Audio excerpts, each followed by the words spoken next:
Good afternoon. Welcome to this week's HopeCast. We are January 26, 2023. Hope you all had a happy new year. I'm your host, David Lapp. Excited to welcome Joel Byler today from Haven of Hope. Joel came to Haven of Hope a few years ago as a client and God did a major work in his life. A little bit of backstory on Haven of Hope. Haven of Hope vision is actually older than the Blessings of Hope vision. We've had the Haven of Hope vision for probably 20 years as a residency for people that are dealing with life's issues and just need a way to work through their emotional traumas and their things that are holding them back of being who God called them to be. Although Blessings of Hope as an organization has been in operation longer than Haven of Hope has, the vision for Haven of Hope, I would say, was before Blessings of Hope. So 2016, we bought a property in Shanks, West Virginia. It's about an 80-acre property, has a large house on it. And we do I think, is it a 15-week residency program where we bring clients in that just need help dealing with life. And Joel came to us back in 3 years ago, 2020. And he had very little hope for where he was going in life. And I'm excited to say that has changed quite a bit from the last few years. So, Bible verse for today is out of Proverbs 13:12. It says, "Hope deferred makes the heart sick, but when the desire comes, it is a tree of life." And you know, a desire can wake up something that religion can't. You can create rules and regulations around what you're doing, but if people don't have a desire for what God has for them, it's really hard to build fences high enough, fast enough, strong enough to keep everybody in. So Joel's probably broken every fence that was out there and crossed every boundary. So if you think you had a rough life, if you think you did things beyond what God can do, listen till you hear Joel's story. So I don't know how much of it he's willing to share here, but we're excited to have him here. So what brought you to seek help? What brought you to that point in your life where you knew there was more that God had more for you? Well, first of all, David, I want to thank you for having me on this show. This is incredibly an honor to be here and to be part of the team and to primarily, in my opinion, to bring hope to this world. Mm-hmm. I think that's probably the most incredible word that brings life that I keep coming back to is hope. And I thank you for this. I think You're this welcome. is incredible. Thank you for taking the opportunity and Yeah. joining me. I really appreciate it. So the question of what brought me to Haven of Hope, so prior to 2020, when I came to Haven of Hope, I was we had a rough marriage for 7 some years. I had a really rough few years that was incredibly rough as a dad and husband, and it kept getting worse and worse. Mm-hmm. And so at one point, we ended up, my wife and I separated. She left, and I would say, at the end of the rope. And it's very, at that time, it was a very detriment part of my life. It was extremely depressing. Mm-hmm. And I lost hope. I lost a lot of the desires for my life. And when she left, and then one of my friends, actually one of the staff at Haven of Hope, his parents recommended me call Haven of Hope and see what they think they would have something that could help me out of this. Mm-hmm. And so that's how I started. So that's how you got connected to Haven of Hope. So what was your experience like going through the program? What the transformation? People like to think you just go in, you change, and you won't move on with life. But that's not always how it happens. Sometimes God has to do a work in your heart, and you actually have to. You think you're at the end of your rope, and then you find out there's more rope that God's willing to give you, and you get another chance. And you're right, David. That's actually, I keep finding ropes that still have length to them, and I keep coming to the end of my rope. So it's I think that part of it is a life process, lifelong journey. Yeah. Yeah. But there was times where I actually was there were some things that did shift overnight. That was a bombshell experience, so to speak. Like, it was a transformation. But the what I've learned is that life is a journey, and you can have an initial breakthrough and be delivered at the spur of the moment, but the walkout can be intense. Mm-hmm. And that's kind of what I would say. My experience coming there, as I was desperate for help, and when I found out that this couple recommended Haven of Hope and said that they believe they can help me in my addiction, that I was like, okay, it gave me some hope. Mm-hmm. And so I came, and I surrendered to the program, and God did some incredible things through that journey. Mm-hmm. So it's always interesting to see when God gets in the middle of things and actually starts shaking up our world, and just what comes out of that. I mean, it's incredible to I know a little bit more of their story that he didn't share, and I respect that. Whatever he feels comfortable sharing here, but my understanding is when they came there, his wife was not on board, and she had told him that she doesn't want to see him for 2 years. And how did God work that out?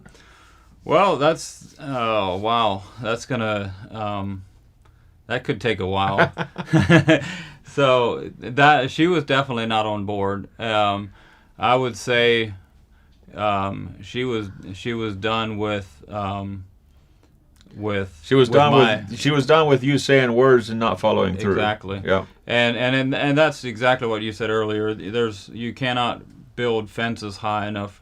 The religion thing strong enough to hold addiction to. My primary addiction was lust, and I was raised with the understanding that that's what men have to deal with, and there's no way to get rid of it. Mm-hmm. And so when I came to Haven of Hope, and I found out, lust is a spirit, and you can actually get rid of it. You can actually overcome it. You can overcome it. And when I got a hold of that, I just felt within me that my marriage and my family's life is going to change. Mm-hmm. And I think when I got through that, and I started praying into reconciliation, and it wasn't long. My wife, she had said 2 years, and we'll look at things after that. I started. I was very desperate. It was a desperate time in my life. I don't know if I've ever experienced such a desperateness in my life. And I grabbed a hold of every hope that I could find, mm-hmm. that was right in front of me, and I kept taking my next steps in repenting and overcoming and breaking through, and it literally changed my life, my wife's life, my family's life, and I think it was like 4 months' time. Wow. Well, so from 2 years to 4 months. Two years to 4 months. That's amazing. That's the work of God. That's incredible what God can do if you let Him. Yeah. I've heard so often already. People are like, God didn't do this for me. Right. But my question is, did you let Him? Did you ask Him to? Did you invite Him into the situation and invite Him to help you process through it, or are you still trying to do it on your own? See, a lot of people think you get born again and then you have everything you need, and they miss the point where you still have a life to live, and you need to live a life that respects or that reflects your decision of being born again and being a follower of Christ. You can't be born again and live for the devil. That's not how this works. Yeah, exactly. And that you're right. I mean, I got to the point where I was like, okay, I ran out of ideas on how to do life. Yeah. And it was like when you're born again and you surrender your life to God, then he's the one that gives you your next steps. You don't come up with your own how to do life. Yeah. And that's what I came initially. That's what ended up happening. I'm like, you know what? I'm done with my own ideas. I'm done with my agenda. Lord, what is it you want me to do from here? And I kept walking in that, and that part of it can be intense. That's not just an overnight change. Sometimes that's a walkout process. And that's also the power of like the Haven of Hope with the team to work with you. Different people see different pieces of it, speak into it in a different way, and that's one thing we're very strong on. There is teamwork, and every person brings a unique aspect to the team that, as an individual, we don't all carry all the strength. And just as we keep building teams, as we keep building people, if you will, and helping them to become the fullness of who God called them to be. Right. So talk a little bit about right now that you have been through the journey, you know what it's like, you know where you came from, you know where you're at today. What are you doing today to help other people experience what you experienced? Well, primarily I'm working obviously there at Haven of Hope. I'm the outdoors maintenance supervisor. I'm in charge of the maintenance outdoors. I guess the thing with that goes with that is as I'm interacting with people on a daily basis, I want my life to be the very representation of hope. Mm-hmm. And when I'm working with them, I can bring that. And I as we're working together, I can speak into their life, and it's a good time to interact and to for them to ask questions, get questions answered. So in other words, what I'm hearing you say is that the counseling sessions or the coaching sessions don't just happen in a sitting in a room on a chair somewhere. Right. You can actually work with people when they're chopping wood or they're doing little projects around the property. So that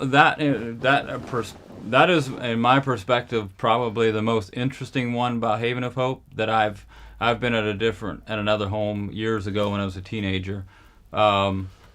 That was different than Haven of Hope. I absolutely love our program, but when I got there, it wasn't just we're just going to sit down here like you and I, and we're going to have a counseling session for 3 hours, and now go and everything's supposed to work. Like it's the whole team and the clients, everybody is working together, and it's a whole. It's almost like a family or a lifestyle. It's a lifestyle. I mean. Yeah. This counseling thing is kind of a thing that everybody holds up, that if you go to a counselor you're going to get all your answers. Well, we're doing life with people. Yeah, and that's the interesting thing with Haven of Hope. It is intentionally designed to be something that if people go home, they're not just thrown back out in the wild, but they're actually had some experience walking with a family, walking with a team, and learning how to do day-to-day life. And that's why it's a 15-week program. Is like you can hide things for a week, but you can't hide things for 15 weeks. So that's right. That's sort of where we came to, and it's just incredible to see some of the lives that have been changed through the program, with Joel and Veronica and their family being an example of that, and many more. So, quote for today is, "Keep hope alive. Let your hopes, not your hurts, shape your future." It's a quote by Jesse Jackson. So, anything you want to share about that? What made you pick that quote? That quote is something that "keep hope alive" is something that I heard years ago. And it's something that I keep coming back to is that's the one thing we need to keep alive. There's a lot of depressed people out there, and when things start getting dark, hope is starting to diminish. It just, and it's like that Bible verse we had, right from the get-go. It's hope. You have to keep hope alive. Mm-hmm. It's something that we have to keep. To keep in the atmosphere, and the whole atmosphere at Haven of Hope is to be to bring hope to people, Mm-hmm. and then that's where you work with their lives. The second quote, I keep thinking about that, and it's, let your hopes shape your future, or you could say, or you could let your hurts shape your future. Mm-hmm. If you let your hurts shape your future, I had a hard life, a complicated life as a child. If I let those hurts shape my future, I'm going to keep hurting people. Yep. But if you have hope in your life and you let that shape your future, if you let hope shape your future, you literally can change other people's lives. Yeah. Because people that are hurting need hope that, you know what, I can get out of this. I'm reminded of a quote that I heard earlier. I think I shared it in one of the other casts here. Is one way you know if somebody needs hope or not. This is a very easy test that you can do on somebody to see if they need hope or not. And the answer to that question is you can check if they're breathing. Yeah. Pretty much anybody that's breathing, if they don't have hope, they have a hard road to hoe. And it's amazing how, you know, God gives us plenty of hope to share with others. And as long as we're breathing, we're going to need hope to keep going in this world. And I believe, you know, sharing hope with each other can be a powerful thing. Mm-hmm. So as we wrap up here, ways to support Haven of Hope. You can check out the website. Go to wvhavenofhope.com. It is actually a page on the Light of Hope Ministries website, but if you go to wvhavenofhope.com, it'll take you directly to that page. If you want to support financially, you can send a check to Haven of Hope, P.O. Box 567, Ephrata, PA 17522. Which is the same address as Blessings of Hope. Some of the same people take care of the mail for both organizations. Or you can call Galen if you're interested. You know, if you have somebody that you want to bring to the program, or you have questions about the program, how it works, feel free to call Galen at 717-821-5680. And Galen can answer any questions you have or point you to the right direction. So, as we wrap up here, do you have any final comments or any final words for our listeners? I just keep thinking of hope. You know, Yeah. Haven of Hope is literally the other day. Definition of haven is one of them is a dock. We're a dock for hope, and we want to spread hope, and that's our mission. If you need hope, look us up and come to our courses, and I'd love to talk to you, and Galen would love to talk to you. Our whole team would love to talk to you. Yeah. So thank you for joining us today on HopeCast. I am David Lapp, the host here, and also CEO at Blessings of Hope. To learn more about Blessings of Hope and how we serve the community, you can go to blessingsofhope.com. God bless you, and remember, you can bring hope to everybody that you meet today.